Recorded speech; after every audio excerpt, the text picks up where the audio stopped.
नमस्कार, आपण पाहत आहात सह्याद्री न्यूज, आवाज महाराष्ट्राचा। अरे तुम्ही मतं दिली म्हणजे माझे मालक नाही झाला का? सालगडी काय मला? उपमुख्यमंत्री अजित पवार वादग्रस्त वक्तव्यामुळे चर्चेत आले आहेत। तुम्ही मतं दिली म्हणजे माझे मालक नाही झाला, सालगडी केले का मला, असा सवाल अजित पवार यांनी यावेळी उपस्थित केला। बारामतीत एका कार्यक्रमादरम्यान अजित पवार यांनी हे वक्तव्य केलं असून बारामतीमधील मेडद या ठिकाणी बारामती तालुका खरेदी विक्री संघाच्या परिसरामधील एका नवीन पेट्रोल पंपाचं उद्घाटन उपमुख्यमंत्री अजित पवार यांच्या हस्ते पार पडलं। यावेळी ते बोलत होते आणि बोलता बोलता अजित पवार कार्यकर्त्यांवर चांगले संतापल्याचं पाहायला मिळालंय।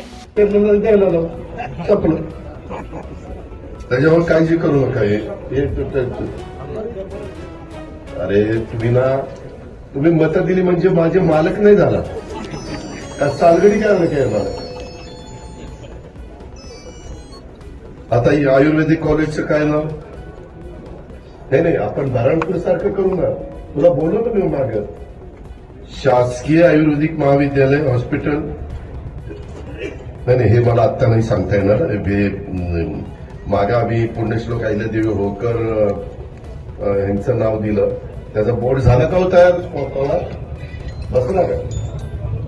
मग बसलाय तर हे तुमचं सजेशन आहे। आपण म्हणजे नावाबद्दल कोणाचं काही दुमत असायचं कारणच नाही। मला देता येते का नाही बघतो पुन्हा काय खोटा बोलणार नाही।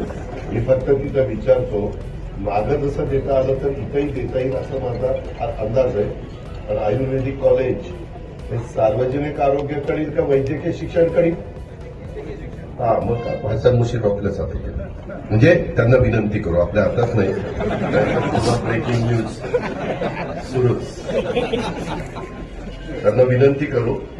त्यांचं म्हणणं असं आहे की काही माझ्या सहकारी मित्रांचं श्री छत्रपती संभाजी महाराज शासकीय आयुर्वेदिक महाविद्यालय असं नाव त्यांना द्यावं। हे मला मुंबईला दे वाटतं, मुंबईमध्ये बरोबर। आता साधारण विक्रमला खरं बोलायचं होतं, विक्रम इतका तयारीनं आला होता, पण त्याला मीच माईक हातात घेतल्यामुळं त्याने तेच